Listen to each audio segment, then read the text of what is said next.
Covid ਸ਼ੁਰੂ ਹੋਣ ਦੇ ਨਾਲ ਹੀ ਅਸੀਂ ਹਰ ਇੱਕ ਆਪਣੇ ਕਸਟਮਰ ਨੂੰ ਫੀਡਬੈਕ ਦਿੱਤੀ, ਉਹਨੂੰ ਇਹ ਮੈਸੇਜ ਦਿੱਤਾ। ਕੋਵਿਡ ਕਵਚ ਕਰਕੇ ਇੱਕ ਨਵਾਂ ਪ੍ਰੋਡਕਟ ਵੀ ਲਾਂਚ ਕੀਤਾ ਹੈ ਜਿਹਦੇ ਵਿੱਚ 50,000 ਤੋਂ 5 ਲੱਖ ਤੱਕ ਦੀ ਕਵਰੇਜ ਦਿੱਤੀ ਗਈ ਹੈ। ਕੋਵਿਡ ਦਾ ਰਿਸਕ ਕਵਰ ਕਰਨਾ ਚਾਹ ਰਿਹਾ ਤੇ ਇਹ ਪ੍ਰੋਡਕਟ ਲੈ ਕੇ ਥੋੜਾ ਅਮਾਉਂਟ ਦੇ ਕੇ, ਥੋੜਾ ਪ੍ਰੀਮੀਅਮ ਦੇ ਕੇ ਉਹ ਇਸ ਰਿਸਕ ਨੂੰ ਕਵਰ ਕਰ ਸਕਦਾ ਹੈ। ਸਾਡੀ ਟੀਪੀਏ ਨੂੰ ਇਨਸਟਰਕਸ਼ਨ ਹੈ ਕਿ ਹਸਪੀਟਲ 'ਚ ਕੋਈ ਸਾਡੀ ਪਾਲਿਸੀ ਲੈ ਕੇ ਜੇ ਕਲੇਮੈਂਟ ਪਹੁੰਚਦਾ ਹੈ ਤੇ ਉਹਨੂੰ 2 ਘੰਟਿਆਂ ਦੇ ਵਿੱਚ ਪ੍ਰੀ ਆਥੋਰਾਈਜੇਸ਼ਨ ਕੈਸ਼ਲੈਸ ਦੀ ਦੇਣੀ ਹੈ। ਇੱਕ ਕਸਟਮਰ ਇੱਕ ਰੂਟੀਨ ਸਰਜਰੀ ਲਈ ਹਸਪੀਟਲ ਜਾਣ ਤੋਂ ਡਰ ਰਿਹਾ, ਬਿਮਾਰੀ ਹੈ ਜਿਸ ਤੋਂ ਘਬਰਾਉਣ ਦੀ ਲੋੜ ਨਹੀਂ, ਜਿਹਨੂੰ ਫੇਸ ਕਰਨ ਦੀ ਲੋੜ ਹੈ। ਆਪਣੀ ਇਮਿਊਨਿਟੀ ਸਟਰੋਂਗ ਰੱਖੋ, ਆਪਣੇ ਪ੍ਰੀਕਾਸ਼ਨਸ ਲੈ ਕੇ ਰੱਖੋ। ਜਨਤੈਸ਼ੀ ਦੇਖ ਰਹੇ ਦਰਸ਼ਕਾਂ ਦਾ ਸਵਾਗਤ ਹੈ। ਦੋਸਤੋ, ਮੈਂ ਸੰਦੀਪ ਸ਼ਰਮਾ। ਅੱਜ ਅਸੀਂ ਪਹੁੰਚੇ ਲੁਧਿਆਣਾ ਦੇ ਵਿੱਚ ਨੈਸ਼ਨਲ ਇੰਸ਼ੋਰੈਂਸ ਕੰਪਨੀ ਦੇ ਆਫਿਸ ਦੇ ਵਿੱਚ, ਤੇ ਕਿਉਂਕਿ ਕੋਵਿਡ ਦਾ ਬੜਾ ਦੌਰ ਚੱਲ ਰਿਹਾ ਔਰ ਕੋਵਿਡ ਦੇ ਵਿੱਚ ਜਿਹੜਾ ਸਭ ਤੋਂ ਜ਼ਿਆਦਾ ਲੋਕਾਂ ਨੂੰ ਪਰੇਸ਼ਾਨੀ ਆ ਰਹੀ ਹੈ ਉਹ ਆ ਰਹੀ ਹੈ ਕਿ ਖੁਦਾ ਨਾ ਖਾਸਤਾ ਜੇ ਉਹਨੂੰ ਲੋੜ ਪੈ ਜੇ, ਉਹਨੂੰ ਕਿਤੇ ਹਸਪੀਟਲ 'ਚ ਜਾਣ ਦੀ ਲੋੜ ਪੈ ਜੇ ਤੇ ਉਹ ਹਸਪੀਟਲਾਂ ਦੇ ਪੈਕੇਜ ਬਹੁਤ ਮਹਿੰਗੇ ਹੈਗੇ। ਤੇ ਇਸ ਦੌਰਾਨ ਤੇ ਇੱਕ ਗੱਲ ਇਹ ਆ ਰਹੀ ਹੈ ਬਾਜ਼ਾਰ ਦੇ ਵਿੱਚ ਕਿ ਜਿਹੜੇ ਹਸਪੀਟਲਸ ਹੈਗੇ ਉਹ ਸ਼ਾਇਦ ਕੈਸ਼ਲੈਸ ਜਿਹੜੀ ਪੋਲਿਸੀਜ਼ ਹੈਗੀਆਂ ਉਹਨੂੰ ਅਟੈਂਡ ਨਹੀਂ ਕਰ ਰਹੇ। ਉਹਦਾ ਕੀ ਰੀਜ਼ਨ ਹੈ?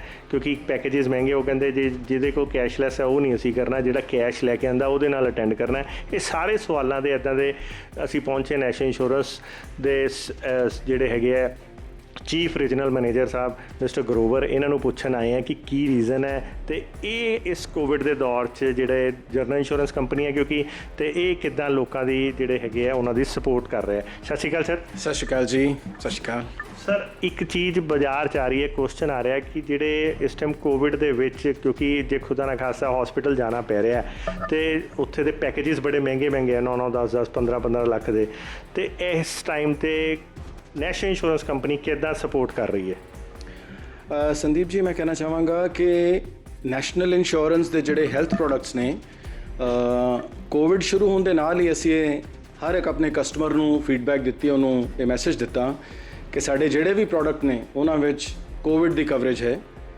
ਜਿਹੜੀ ਮੈਡੀਕਲੇਮ ਇੰਸ਼ੋਰੈਂਸ, ਪਰਿਵਾਰ ਪੈਕੇਜ ਜਾਂ ਜੋ ਵੀ ਇੰਸ਼ੋਰੈਂਸ ਉਹਨਾਂ ਨੇ ਲੈ ਰੱਖੀ ਹੈ ਉਹਦੇ ਵਿੱਚ ਕੋਵਿਡ ਇਜ਼ ਕਵਰਡ। ਤੇ ਉਸ ਤੋਂ ਬਾਅਦ ਆਫਟਰ ਕੋਵਿਡ ਦੇ ਵਧਣ ਤੋਂ ਬਾਅਦ ਨੈਸ਼ਨਲ ਨੇ ਕੋਵਿਡ ਕਵਚ ਕਰਕੇ ਇੱਕ ਨਵਾਂ ਪ੍ਰੋਡਕਟ ਵੀ ਲਾਂਚ ਕੀਤਾ ਹੈ ਜਿਹਦੇ ਵਿੱਚ 50,000 ਤੋਂ 5 ਲੱਖ ਤੱਕ ਦੀ ਕਵਰੇਜ ਦਿੱਤੀ ਗਈ ਹੈ। 3.5 ਮਹੀਨੇ, 6.5 ਮਹੀਨੇ ਤੇ 9.5 ਮਹੀਨੇ, ਤਿੰਨ ਤਰ੍ਹਾਂ ਦੀ ਆਪਸ਼ਨਸ ਦਿੱਤੀਆਂ ਗਈਆਂ ਨੇ, ਜਿਹਦੇ ਵਿੱਚ ਏਜ ਵਾਈਜ਼ ਪ੍ਰੀਮੀਅਮ ਡਿਫਾਈਨਡ ਹੈ। Depending upon sum insured and age ਉਹ ਪ੍ਰੀਮੀਅਮ ਚਾਰਜ ਕੀਤਾ ਜਾਏਗਾ, ਜਿਹੜਾ ਇੱਕ ਬਹੁਤ ਰੀਜ਼ਨੇਬਲ ਜਿਹਾ ਪ੍ਰੀਮੀਅਮ ਹੈ। ਸਰ, ਤੁਹਾਡੀ ਗੱਲ ਸੌਰੀ ਵਿੱਚ ਕੱਟ ਰਹੇ ਹਾਂ, ਮੈਂ ਇਹ ਪੁੱਛਣਾ ਚਾਹਾਂਗਾ ਕਿਉਂਕਿ ਅਸੀਂ ਦੇਖਿਆ ਕੋਵਿਡ ਜਿਹੜਾ ਹੈ ਇਹ ਪਰਸੈਪਸ਼ਨ ਹੈ ਬਾਜ਼ਾਰ ਦੀ ਕਿ ਜ਼ਿਆਦਾ ਸੀਨੀਅਰ ਸਿਟੀਜ਼ਨ ਜਾਂ ਜਿਹੜੇ ਕਹਿ ਲਓ ਮਿਡਲ ਏਜ ਲੋਕਾਂ ਨੂੰ ਜ਼ਿਆਦਾ ਇਫੈਕਟ ਕਰ ਰਿਹਾ। ਅਤੇ ਜੇ ਤੁਹਾਡਾ ਆਪਾਂ ਕੋਵਿਡ ਕਵਰ ਦੀ ਗੱਲ ਕਰੀਏ, ਤੁਸੀਂ ਪਾਲਿਸੀ ਦੀ ਗੱਲ ਕੀਤੀ ਹੈ, ਅਤੇ ਮੈਂ ਇਹ ਗੱਲ ਕਰਾਂ 50 ਤੋਂ ਲੈ ਕੇ ਅਬਵ ਸਾਲ ਦੇ ਜੇ ਬੰਦੇ ਹੈ ਉਹਨਾਂ ਲਈ, ਲੋਕਾਂ ਲਈ, ਕਸਟਮਰਸ ਲਈ 9 ਮਹੀਨਿਆਂ ਲਈ, ਕਿਉਂਕਿ ਉਹ ਕਹਿੰਦੇ ਵੈਕਸੀਨੇਸ਼ਨ ਆਉਣ 'ਚ ਇੰਨਾ ਟਾਈਮ ਲੱਗ ਜਾਏਗਾ, ਟੈਂਟੇਟਿਵ ਕੀ ਪ੍ਰੀਮੀਅਮ ਹੋਏਗਾ? ਸਰ, ਜਿਹੜਾ ਇਸ ਏਜ ਬ੍ਰੈਕਟ ਦੀ ਤੁਸੀਂ ਗੱਲ ਕਰ ਰਹੇ ਹੋ ਉਹਦਾ 5 ਲੱਖ ਦਾ ਪ੍ਰੀਮੀਅਮ ਤਕਰੀਬਨ 6,500 ਦੇ ਕਰੀਬ ਹੈ, 6,350 ਦੇ ਕਰੀਬ ਉਹ ਪ੍ਰੀਮੀਅਮ ਹੈ। ਤੁਸੀਂ ਕਹਿਣਾ ਚਾਹ ਰਹੇ ਹੋ ਕਿ ਜੇ ਇੱਕ ਆਦਮੀ 6,500 ਰੁਪਏ ਦਾ ਇੱਕ ਵਾਰੀ ਪ੍ਰੀਮੀਅਮ ਉਹ ਪੇ ਕਰ ਦਿੰਦਾ ਹੈ ਤੇ ਉਹ 9-10 ਮਹੀਨੇ ਲਈ ਅਗਲੇ ਥੋੜ੍ਹਾ ਜਿਹਾ ਕੋਵਿਡ ਤੋਂ ਜੇ ਖੁਦਾ ਨਾ ਖਾਸਾ ਉਹਨੂੰ ਲੋੜ ਪੈਂਦੀ ਹੈ ਹਸਪੀਟਲ 'ਚ ਐਡਮਿਟ ਹੋਣ ਦੀ ਜਾਂ ਕੋਈ ਐਕਸਪੈਂਸਿਸ ਦੀ, ਤੇ ਉਹ ਕਵਰ ਹੋ ਜਾਏਗਾ। ਬਿਲਕੁਲ ਜੀ, ਇਹ ਪ੍ਰੋਡਕਟ ਜਿਹੜਾ ਹੈ ਇੰਨਾ ਵਧੀਆ ਬਣਾਇਆ ਗਿਆ ਕਿ ਸਿਰਫ ਹਸਪੀਟਲਾਈਜੇਸ਼ਨ ਨਹੀਂ, ਕਿ ਜੇ ਡਾਕਟਰ ਇਹ ਪ੍ਰਸਕ੍ਰਾਈਬ ਕਰਦਾ ਹੈ, ਐਡਵਾਈਸ ਕਰਦਾ ਹੈ ਕਿ ਪੇਸ਼ੈਂਟ ਜਿਹੜਾ ਉਹ ਆਪਣੇ ਘਰ ਰਵੇ, ਇਵਨ ਹੋਮ, ਉਹਦੇ ਵਿੱਚ ਵੀ ਇਹ ਕਵਰੇਜ ਇਹਦੀ ਹੈ। 15 ਦਿਨ ਪਹਿਲਾਂ ਦੀ ਜਿਹੜੀ ਪ੍ਰੀ ਮੈਡੀਕੇਸ਼ਨ ਹੈ ਤੇ 30 ਦਿਨ ਬਾਅਦ ਦੀ ਜਿਹੜੀ ਪੋਸਟ ਮੈਡੀਕੇਸ਼ਨ ਹੈ, ਪੋਸਟ ਹਸਪੀਟਲਾਈਜੇਸ਼ਨ ਹੈ, ਉਹ ਵੀ ਇਹਦੇ ਵਿੱਚ ਕਵਰਡ ਹੈ। ਇਹਦੇ ਵਿੱਚ ਖਾਲੀ ਕੋਵਿਡ ਦੇ ਹੀ ਹੈ, ਹੋਰ ਕੋਈ? ਇਹਦੇ ਵਿੱਚ ਸਿਰਫ ਕੋਵਿਡ ਦੀ ਕਵਰੇਜ ਹੈ ਜੀ। ਜਿਹੜੀ ਸਾਡੀ ਰੂਟੀਨ ਮੈਡੀਕਲੇਮ ਇੰਸ਼ੋਰੈਂਸ ਹੈ ਉਹਦੇ 'ਚ ਹਰ ਤਰ੍ਹਾਂ ਦੀ ਹਸਪੀਟਲਾਈਜੇਸ਼ਨ, ਬਿਮਾਰੀ ਦੀ, ਐਕਸੀਡੈਂਟ ਕਾਰਨ ਉਹ ਕਵਰਡ ਹੈ। ਵੇਅਰਐਜ਼ ਇਹ ਜਿਹੜਾ ਕੋਵਿਡ ਕਵਚ ਹੈ ਇਹਦੇ ਸਿਰਫ ਕੋਵਿਡ ਦੀ ਕਵਰੇਜ ਕੀਤੀ। ਤੁਸੀਂ ਸਸਤੇ ਦੀ ਗੱਲ ਕੀਤੀ ਹੈ ਤੇ ਮੈਂ ਪੁੱਛਣਾ ਚਾਹਾਂਗਾ ਕਿ ਨਾਰਮਲ ਮੈਡੀਕਲੇਮ ਨਾਲੋਂ ਇਹ ਕਿੰਨੀ ਕੁ ਸਸਤੀ ਹੋਏਗੀ ਟੈਂਟੇਟਿਵ ਪਰਸੈਂਟੇਜ? ਸਰ, ਇਹ ਨਾਰਮਲ ਮੈਡੀਕਲੇਮ ਨਾਲੋਂ ਮੇਰੇ ਮੁਤਾਬਿਕ ਈਵਨ 25% ਹੋਏਗੀ। ਹਾਂਜੀ, ਮਤਲਬ 25% ਉਹਦੀ 75% ਉਹਦੇ ਨਾਲ ਸਸਤੀ ਹੈ। 75% ਜੀ। ਤੇ ਫਿਰ ਕੁੱਲ ਮਿਲਾ ਕੇ ਜਿਵੇਂ ਜੇ ਨਾਰਮਲ ਦੇ ਵਿੱਚ ਐਡ ਹੀ ਹੈ ਕੋਵਿਡ, ਤੇ ਫਿਰ ਆਦਮੀ ਅਲੱਗ ਤੋਂ ਕੋਵਿਡ ਦੀ ਪਾਲਿਸੀ ਕਿਉਂ ਲਏਗਾ? ਜਿਹੜਾ ਇੱਕ ਜਿਸ ਏਜ ਬ੍ਰੈਕਟ ਦੀ ਤੁਸੀਂ ਗੱਲ ਕਰ ਰਹੇ ਹੋ, ਜੇ ਉਹ ਇੱਕ ਨਵਾਂ ਪ੍ਰੋਡਕਟ ਲੈਣ ਜਾਂਦਾ ਮੈਡੀਕਲੇਮ ਦਾ, ਤੇ ਉਹਨੂੰ ਉਹਦੇ ਵਾਸਤੇ ਤਕਰੀਬਨ 25-30 ਹਜ਼ਾਰ ਰੁਪਏ ਪ੍ਰੀਮੀਅਮ ਦੇਣਾ ਪੈਂਦਾ ਹੈ, ਵਿੱਚ ਜੋ ਕਿਸੇ ਵੇਲੇ ਕਿਸੇ ਇੰਡੀਵਿਜੂਅਲ ਲਈ ਜ਼ਿਆਦਾ ਹੋ ਸਕਦਾ ਹੈ। ਤੇ ਜੇ ਸਿਰਫ ਕੋਵਿਡ ਦਾ ਰਿਸਕ ਕਵਰ ਕਰਨਾ ਚਾਹ ਰਿਹਾ ਤੇ ਇਹ ਪ੍ਰੋਡਕਟ ਲੈ ਕੇ ਥੋੜਾ ਅਮਾਉਂਟ ਦੇ ਕੇ, ਥੋੜਾ ਪ੍ਰੀਮੀਅਮ ਦੇ ਕੇ ਉਹ ਇਸ ਰਿਸਕ ਨੂੰ ਕਵਰ ਕਰ ਸਕਦਾ। ਇੱਕ ਚੀਜ਼ ਹੋਰ ਇਹ ਆਈ ਹੈ ਮਾਈਂਡ ਦੇ ਵਿੱਚ ਕਿ ਜੇ ਮਿਸਪੋਜ਼ ਕਰੋ ਮੇਰੀ ਕੋਈ ਪਾਲਿਸੀ ਨਾਰਮਲ ਚੱਲ ਰਹੀ ਹੈ ਤੇ ਕੀ ਉਸ ਤੋਂ ਬਾਅਦ ਜੇ ਮੈਂ ਕੋਵਿਡ ਦੇ ਵੀ ਨਾਲ ਲੈ ਲੈਣਾ ਤਾਂ ਮੈਨੂੰ ਦੋਨੋਂ ਹੀ ਪਾਲਿਸੀਆਂ ਦਾ ਬੈਨੀਫਿਟ ਮਿਲੇਗਾ ਜਾਂ ਇੱਕ ਦਾ? ਦੋਨਾਂ ਦਾ ਮਿਲੇਗਾ ਜੀ। ਅੱਛਾ, ਮੈਨੂੰ ਕੋਵਿਡ ਦਾ ਵੀ ਮਿਲੇਗਾ ਤੇ ਉਹਦੇ ਵਿੱਚ ਵੀ ਕੋਵਿਡ ਦਾ ਮਿਲਾ ਮੈਨੂੰ ਬਿਲਕੁਲ ਸ਼ੋਰ ਮੇਰਾ ਡਬਲ ਹੋ ਜਾਏਗਾ। ਹਾਂਜੀ ਹਾਂਜੀ, ਜਿੰਨਾ ਵੀ ਉਧਰ ਇਹਦੇ ਵਿੱਚ ਕੋਵਿਡ ਵਿੱਚ ਸਿਰਫ ਕੋਵਿਡ ਵਾਸਤੇ ਕਵਰੇਜ ਹੈ, ਦੂਸਰੀ ਪਾਲਿਸੀ ਵਿੱਚ ਕੋਵਿਡ ਤੋਂ ਇਲਾਵਾ ਬਾਕੀ ਚੀਜ਼ਾਂ ਵੀ ਕਵਰਡ ਨੇ। ਜੇ ਤੁਹਾਡੀ ਪਾਲਿਸੀ ਸਪੋਜ਼ ਇਹਨੂੰ ਕੋਵਿਡ ਨੂੰ ਨਹੀਂ ਕਵਰ ਕਰ ਪਾ ਰਹੀ, ਤੁਹਾਡੀ ਹੋਰ ਵੀ ਮੈਡੀਕਲੇਮ ਹੈ ਤੇ ਉਹਦੇ ਵਿੱਚ ਵੀ ਇਹਦੀ ਕਵਰੇਜ ਤੁਹਾਨੂੰ ਮਿਲੇਗੀ। ਤੇ ਜੇ ਹੋਰ ਗੱਲ ਕਰੀਏ ਆਪਾਂ ਕੋਵਿਡ ਦੇ ਵਿੱਚ ਸਪੋਜ਼ ਕਰੋ ਕਲੇਮਸ, ਇੱਕ ਬਾਜ਼ਾਰ 'ਚ ਗੱਲ ਆ ਰਹੀ ਹੈ ਕਿ ਸ਼ਾਇਦ ਹਸਪੀਟਲਸ ਦੇ ਵਿੱਚ ਜਿਹੜੇ ਕੈਸ਼ਲੈਸ ਪਾਲਿਸੀ ਹੁੰਦੀ ਹੈ ਉਹਨੂੰ ਹਸਪੀਟਲਸ ਇੰਨੀ ਛੇਤੀ ਅਟੈਂਡ ਨਹੀਂ ਕਰ ਰਹੇ ਜਿੰਨਾ ਉਹ ਕੈਸ਼ ਜਿਹੜਾ ਲੈ ਕੇ ਆਇਆ ਹੁੰਦਾ ਜਾਂ ਇਮੀਡੀਏਟ ਪੇਮੈਂਟ ਵਾਲਾ ਹੈਗਾ ਉਹਨੂੰ ਅਟੈਂਡ ਕਰ ਰਿਹਾ ਹੈ।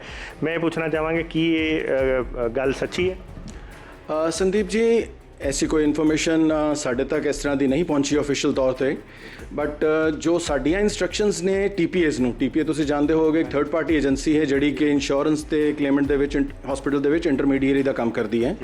ਸਾਡੀ TPA ਨੂੰ ਇਨਸਟਰਕਸ਼ਨ ਹੈ ਕਿ ਹਸਪੀਟਲ 'ਚ ਕੋਈ ਸਾਡੀ ਪਾਲਿਸੀ ਲੈ ਕੇ ਜੇ ਕਲੇਮੈਂਟ ਪਹੁੰਚਦਾ ਹੈ ਤੇ ਉਹਨੂੰ 2 ਘੰਟਿਆਂ ਦੇ ਵਿੱਚ ਪ੍ਰੀ ਆਥੋਰਾਈਜੇਸ਼ਨ ਕੈਸ਼ਲੈਸ ਦੀ ਦੇਣੀ ਹੈ। ਅਸੀਂ ਉਹਨੂੰ ਮੋਨੀਟਰ ਵੀ ਕਰ ਰਹੇ ਹਾਂ। ਅੱਜ ਹੀ ਮੇਰੇ 2-3 TPAs ਨਾਲ ਇੱਥੇ ਗੱਲ ਜੀ ਮੈਂ ਜੁਆਇਨ ਕੀਤਾ, ਅੱਜ ਹੀ ਉਹਨਾਂ ਨੂੰ ਪੁੱਛਿਆ ਕਿ R we ਕੰਪਲਾਈਂਗ with this, they have confirmed ਕਿ ਸਰ ਅਸੀਂ 2 ਘੰਟਿਆਂ ਦੇ ਵਿੱਚ ਪ੍ਰੀ ਆਥ ਜਿਹੜੀ ਆ ਉਹ ਦੇ ਰਹੇ ਹਾਂ। ਤੇ ਜਿਹੜਾ ਕੈਸ਼ਲੈਸ ਕਲੇਮ ਹੈ, ਜਦੋਂ ਪੇਸ਼ੈਂਟ ਡਿਸਚਾਰਜ ਹੋ ਗਿਆ ਉਹ ਇਮੀਡੀਏਟਲੀ TPA ਦੁਆਰਾ ਹਸਪੀਟਲ ਦੀ ਫੇਵਰ 'ਚ ਕੈਸ਼ਲੈਸ ਕਲੇਮ ਸੈਟਲ ਕੀਤਾ ਜਾ ਰਿਹਾ। ਉਸ ਨੂੰ ਅਸੀਂ ਪਰਸਨਲੀ ਜਿਹੜੇ ਕੋਵਿਡ ਦੇ ਕੇਸਿਸ ਨੇ as per IRDA instruction, as per ਮਾਈ ਕੰਪਨੀਜ਼ ਇੰਸਟਰਕਸ਼ਨ, ਸਾਡਾ ਕਾਰਪੋਰੇਟ ਆਫਿਸ ਬੜਾ ਸੀਰੀਅਸ ਹੈ ਇਸ ਬਾਰੇ, ਉਹ 'ਚ ਅਸੀਂ ਉਹਨੂੰ ਪਰਸਨਲੀ ਮੋਨੀਟਰ ਕਰਦੇ ਹਾਂ ਕਿ ਕਿੰਨੀ ਦੇਰ ਵਿੱਚ ਉਹ ਕੈਸ਼ਲੈਸ ਉਹਨੇ ਦੇ ਦਿੱਤੀ ਪ੍ਰੀ ਆਥੋਰਾਈਜੇਸ਼ਨ ਤੇ ਕਿੰਨੀ ਦੇਰ 'ਚ ਕਲੇਮ ਸੈਟਲ ਹੋ ਗਿਆ। ਸਰ ਇਹ ਹੋਰ ਪੁੱਛਣਾ ਚਾਹਾਂਗੇ ਕਿ ਕੀ ਕੋਵਿਡ ਦੇ ਵਿੱਚ ਮੈਡੀਕਲ ਕਲੇਮ ਪਾਲਿਸੀਜ਼ ਦੇ ਜਿਹੜੇ ਕਲੇਮਸ ਹੈ ਵਧੇ? ਸੰਦੀਪ ਜੀ, ਜਿਹੜੀ ਪਲੈਨਡ ਹਸਪੀਟਲਾਈਜੇਸ਼ਨ ਜਾਂ ਪਲੈਨਡ ਸਰਜਰੀਜ਼ ਸੀ ਉਹ ਘਟੀਆਂ ਨੇ, ਬਿਕੋਜ਼ ਇੱਕ ਕਸਟਮਰ ਇੱਕ ਰੂਟੀਨ ਸਰਜਰੀ ਲਈ ਹਸਪੀਟਲ ਜਾਣ ਤੋਂ ਡਰ ਰਿਹਾ ਤੇ ਜਿਹੜੀ ਚੀਜ਼ ਉਹ ਸੋਚ ਰਿਹਾ ਕਿ ਮੈਂ ਥੋੜੀ ਹੋਰ ਡਿਲੇ ਕਰ ਸਕਦਾ, ਪ੍ਰੋਲੋਂਗ ਕਰ ਸਕਦਾ, ਉਹ ਚਾਂਸ ਨਹੀਂ ਲੈ ਰਿਹਾ। ਸੋ ਜਿਹੜੀਆਂ ਰੂਟੀਨ ਸਰਜਰੀਜ਼ ਜਾਂ ਰੂਟੀਨ ਹਸਪੀਟਲਾਈਜੇਸ਼ਨਸ ਹੈ ਜਾਂ ਪਲੈਨਡ ਹਸਪੀਟਲਾਈਜੇਸ਼ਨਸ ਹੈ ਉਹ ਸਾਡੀਆਂ ਘਟੀਆਂ ਨੇ। ਵੈਰਐਸ ਕੋਈ ਸਪੋਜ਼ ਕੋਈ ਬਿਮਾਰ ਹੋ ਰਿਹਾ ਜਾਂ ਕਿਸੇ ਤਰ੍ਹਾਂ ਦਾ ਐਕਸੀਡੈਂਟ ਹੈ ਜਾਂ ਹੋਰ ਵੀ ਜਿਹੜੀਆਂ ਅਨਅਵੋਇਡੇਬਲ ਸਰਕਮਸਟੈਂਸਿਸ ਜਿਨ੍ਹਾਂ ਦੇ ਕਾਰਨ ਕਲੇਮ ਹੋ ਰਹੇ ਨੇ, ਦੋਜ਼ ਕਲੇਮਸ ਆ ਕਮਿੰਗ ਐਂਡ ਅਸੀਂ ਉਹਨਾਂ ਨੂੰ ਸੈਟਲ ਵੀ ਕਰ ਰਹੇ ਹਾਂ। ਸੀ ਮਤਲਬ ਕੁੱਲ ਮਿਲਾ ਕੇ ਜਿਹੜੇ ਕਲੇਮਸ ਘਟੇ ਹੈ ਤੁਸੀਂ ਇਹ ਕਹਿ ਰਹੇ ਹੋ ਕਿ ਕਿਉਂਕਿ ਪਲੈਨਡ ਵਾਲੀ ਹੋ ਨਹੀਂ ਰਹੀ ਤੇ ਕੋਵਿਡ ਵਾਲੀ ਜਿੰਨੀ ਹੋਣੀ ਹੈ ਉਹ ਤਾਂ ਬਾਏ ਉਹ ਅਨਅਵੋਇਡੇਬਲ ਹੈ, ਇਸ ਲਈ ਹੋਣੀ ਹੋ। ਹਾਂਜੀ ਜੀ, ਕੋਵਿਡ ਵਾਲੇ ਕਲੇਮ ਕਾਫੀ ਨੇ, we have settle huge number of claims. ਉਹ ਜੇ ਦੂਸਰੇ ਪਾਸੇ ਦੂਜੇ ਕਲੇਮ ਨਹੀਂ ਆਏ ਤੇ ਕੋਵਿਡ ਦੇ ਕਲੇਮਸ ਕਾਫੀ ਆਏ ਨੇ, ਪਰ ਜਿਹੜੀਆਂ ਪਲੈਨਡ ਸਰਜਰੀਜ਼ ਐਸੇ ਅਗੇਨ ਯੈਸ ਉਹਨਾਂ ਦਾ ਨੰਬਰ ਘਟਿਆ। ਤੇ ਇਹਦੇ ਵਿੱਚ ਕੋਵਿਡ ਦੇ ਵਿੱਚ ਤੁਸੀਂ ਕੰਜ਼ਿਊਮਰ ਨੂੰ ਇੱਕ ਨੈਸ਼ਨਲ ਇੰਸ਼ੋਰੈਂਸ ਦੇ ਹੀ ਜਾਂ ਹੋਰ ਵੀ ਜਿਹੜੇ ਵੀ ਕੰਜ਼ਿਊਮਰ ਹੈਗੇ, ਬਿਕੋਜ਼ ਯੂ ਆਰ ਤੁਸੀਂ ਜਿਸ ਲੈਵਲ ਤੇ ਬੈਠੇ ਹੋ ਉੱਥੇ ਨੈਸ਼ਨਲ ਇੰਸ਼ੋਰੈਂਸ ਜਾਂ ਕੋਈ ਹੋਰ ਇੰਸ਼ੋਰੈਂਸ ਦਾ ਨਹੀਂ ਹੈ, ਤੁਸੀਂ ਇੱਕ ਕੋਵਿਡ ਪੇਸ਼ੈਂਟ ਨੂੰ ਜਾਂ ਇੱਕ ਆਮ ਸ਼ਹਿਰਦਾਰੀ ਨੂੰ ਕੀ ਮੈਸੇਜ ਦੇਣਾ ਚਾਹੋਗੇ ਤਾਂ ਕਿ ਉਹ ਕੋਵਿਡ ਤੋਂ ਪੈਨਿਕ ਨਾ ਹੋਵੇ ਔਰ ਉਹਨੂੰ ਇਹ ਨਾ ਲੱਗੇ ਕਿ ਮੈਂ ਕੋਵਿਡ ਦੇ ਵਿੱਚ ਜੇ ਖੁਦਾ ਨਾ ਖਾਸਾ ਉਹਨੂੰ ਕਿਤੇ ਜਾਣਾ ਪੈ ਗਿਆ, ਕਿਤੇ ਉਹਨੂੰ ਐਡਮਿਟ ਹੋਣਾ ਪੈ ਗਿਆ ਜਾਂ ਕੋਈ ਦਵਾਈਆਂ ਦਾ ਖਰਚਾ ਕਰਨਾ ਪੈ ਗਿਆ, ਤੇ ਕੀ ਤੁਸੀਂ ਉਹਨੂੰ ਮੈਸੇਜ ਦੇਣਾ ਚਾਹੋਗੇ? ਸੰਦੀਪ ਜੀ, ਸਭ ਤੋਂ ਪਹਿਲਾਂ ਮੈਂ ਮੈਸੇਜ ਇਹ ਦੇਣਾ ਚਾਹਾਂਗਾ ਨਾ ਸਿਰਫ ਆਪਣੇ ਕਸਟਮਰਸ ਨੂੰ ਬਟ ਕਿ ਸਾਰੇ ਪੰਜਾਬੀਆਂ ਨੂੰ, ਸਾਰੇ ਲੁਧਿਆਣਾ ਵਾਸੀਆਂ ਨੂੰ, ਕਿ ਜਿਹੜੀ ਅਸੀਂ ਸ਼ੁਰੂਆਤ ਵਿੱਚ ਜਦੋਂ ਕੋਵਿਡ ਸ਼ੁਰੂ ਹੋਇਆ ਜਿਹੜੀ ਅਸੀਂ ਸੀਰੀਅਸਨੈਸ ਜਾਂ ਪ੍ਰੀਕਾਸ਼ਨ ਲੈਣੇ ਦਿਖਾਏ ਸੀ ਉਹ with the passage of time ਕੁਝ ਘਟੇ ਨੇ। ਵੇਅਰਐਜ਼ ਕਿ ਜਿੰਨਾ ਇਹ ਵੱਧ ਰਿਹਾ ਸਾਨੂੰ ਪ੍ਰੀਕਾਸ਼ਨ ਹੋਰ ਲੈਣ ਦੀ ਲੋੜ ਹੈ। ਐਡਮਿਨਿਸਟ੍ਰੇਸ਼ਨ ਸਾਨੂੰ ਐਡਵਾਈਸ ਕਰ ਰਹੀ ਹੈ ਮਾਸਕ ਜ਼ਰੂਰ ਪਹਿਨੋ, ਹੱਥ ਆਪਣੇ ਧੋਵੋ ਜਾਂ ਇੱਕ ਸੋਸ਼ਲ ਡਿਸਟੈਂਸਿੰਗ ਜਿਹੜੀ ਉਹ ਮੇਨਟੇਨ ਕਰੋ। ਮੇਰਾ ਪਹਿਲਾ ਮੈਸੇਜ ਤਾਂ ਇਹ ਹੋਏਗਾ ਕਿ ਇਹ ਸਾਰੀਆਂ ਚੀਜ਼ਾਂ ਨੂੰ ਅਸੀਂ ਕੰਪਲਾਈ ਕਰੀਏ। ਦੂਸਰਾ, as incharge of National Insurance for Punjab, ਮੇਰਾ ਇਹ ਮੈਸੇਜ ਹੋਏਗਾ ਕਿ ਇਹ ਇੱਕ ਬਿਮਾਰੀ ਹੈ ਜਿਹਨੂੰ ਜਿਸ ਤੋਂ ਘਬਰਾਉਣ ਦੀ ਲੋੜ ਨਹੀਂ, ਜਿਹਨੂੰ ਫੇਸ ਕਰਨ ਦੀ ਲੋੜ ਹੈ। ਆਪਣੀ ਇਮਿਊਨਿਟੀ ਸਟਰੋਂਗ ਰੱਖੋ, ਆਪਣੇ ਪ੍ਰੀਕਾਸ਼ਨਸ ਲੈ ਕੇ ਰੱਖੋ। ਇਹ ਇੱਕ ਵਾਇਰਸ ਹੈ ਜਿਹਦੇ ਤੋਂ ਜ਼ਰੂਰੀ ਨਹੀਂ ਕਿ ਉਹ ਹਰ ਕਿਸੇ ਨੂੰ ਨੁਕਸਾਨ ਪਹੁੰਚਾਵੇ, ਉਹ ਹੈ ਫੈਟਲ, ਲੇਕਿਨ ਉਹਨੂੰ ਅਸੀਂ ਪ੍ਰੀਕਾਸ਼ਨਸ ਦੇ ਨਾਲ ਅਸੀਂ ਉਹਨੂੰ ਤੇ ਆਪਣੀ ਸਟਰੋਂਗ ਇਮਿਊਨਿਟੀ ਨਾਲ ਤੇ ਵਿਲ ਪਾਵਰ ਨਾਲ ਅਸੀਂ ਉਹਨੂੰ ਡਿਫੀਟ ਕਰ ਸਕਦੇ ਹਾਂ। ਬਾਕੀ ਐਜ਼ ਇੰਸ਼ੋਰਰ ਅਸੀਂ ਨਾਲ ਆ ਕਿ ਕਿਸੇ ਨੂੰ ਵੀ ਜੇ ਰੱਬ ਨਾ ਕਰੇ ਲੋੜ ਪੈਂਦੀ ਹੈ ਕਲੇਮ ਦੀ ਜਾਂ ਹਸਪੀਟਲਾਈਜੇਸ਼ਨ ਦੀ, ਅਸੀਂ ਹਰ ਤਰ੍ਹਾਂ ਇਹ ਸਹਾਇਤਾ ਕਰਨ ਲਈ ਤਿਆਰ ਹਾਂ। ਸਾਡਾ ਇੱਕ ਗ੍ਰੀਵੈਂਸ ਮੈਕੈਨਿਜ਼ਮ ਹੈ, ਸਾਡੇ phone numbers on public domain available ਨੇ। You can always contact us. ਕਿਸੇ ਤਰ੍ਹਾਂ ਦੀ ਕੋਈ ਦਿੱਕਤ ਹੋਵੇ will be there to help our customers. Thank you sir. Thank you. ਤੇ ਦੋਸਤੋ, ਇਹ ਸੀਗੇ ਗਰੋਵਰ ਸਾਹਿਬ ਜਿਹੜੇ ਚੀਫ ਰੀਜਨਲ ਮੈਨੇਜਰ ਹੈਗੇ ਆ ਨੈਸ਼ਨਲ ਇੰਸ਼ੋਰੈਂਸ ਦੇ, ਇਹਨਾਂ ਨੇ ਦੱਸਿਆ ਕਿ ਕੋਵਿਡ ਦੇ ਵਿੱਚ ਇਹਨਾਂ ਨੇ ਇੱਕ ਨਵੀਂ ਪਾਲਿਸੀ ਵੀ ਕੰਜ਼ਿਊਮਰ ਲਈ ਲੈ ਕੇ ਆਂਦੀ ਹੈ, ਜਿਹੜੀ ਕਿ ਨਾਰਮਲ ਮੈਡੀਕਲੇਮ ਨਾਲੋਂ ਸਿਰਫ 25% ਦੇ ਹੈ ਤੇ 25% ਪ੍ਰੀਮੀਅਮ ਦੇ ਕੇ ਕਹਿਣ ਦਾ ਮਤਲਬ ਹੈ ਅਸੀਂ ਕੋਵਿਡ ਲਈ ਇੱਕ ਆਪਾਂ ਨੂੰ ਆਪਣੇ ਆਪ ਨੂੰ ਕੋਵਿਡ ਕਵਚ ਦੇ ਸਕਦੇ ਹਾਂ, ਸੋ ਦੈਟ ਕਿ ਸਾਡਾ ਜਿਹੜਾ ਇੱਕ ਫੀਅਰ ਫੈਕਟਰ ਹੈ ਉਹਨੂੰ ਕਿਤੇ ਨਾ ਕਿਤੇ ਥੋੜ੍ਹਾ ਜਿਹਾ ਰਾਹਤ ਦੇਣ ਦੀ ਪ੍ਰਯਾਸ ਕੀਤੀ ਗਈ ਹੈ। ਰਾਹਤ ਤਾਂ ਨਹੀਂ ਦਿੱਤੀ ਜਾ ਸਕਦੀ ਪਰ ਪ੍ਰਯਾਸ ਕੀਤਾ ਗਿਆ, ਕਿਉਂਕਿ ਐਟਲੀਸਟ ਜਿੱਦਾਂ ਜੋ ਬਾਜ਼ਾਰ ਦੇ ਸਰਕਮਸਟੈਂਸਿਸ ਹੈ, ਜੇ ਇੱਕ ਵੈਕਸੀਨੇਸ਼ਨ ਆਉਣ 'ਚ 7-8 ਮਹੀਨੇ ਲੱਗ ਜਾਂਦੇ ਹੈ ਤੇ ਸਾਡੇ ਤੇ ਕੋਈ ਇੱਦਾਂ ਦੀ ਆਪੱਤੀ ਆ ਜਾਂਦੀ ਹੈ, ਕੋਈ ਪ੍ਰੋਬਲਮ ਆ ਜਾਂਦੀ ਹੈ, ਤੇ ਨੈਸ਼ਨਲ ਇੰਸ਼ੋਰੈਂਸ ਤੁਹਾਡੇ ਨਾਲ, ਸਾਡੇ ਨਾਲ, ਸਭ ਦੇ ਨਾਲ ਖੜਾ ਹੈ।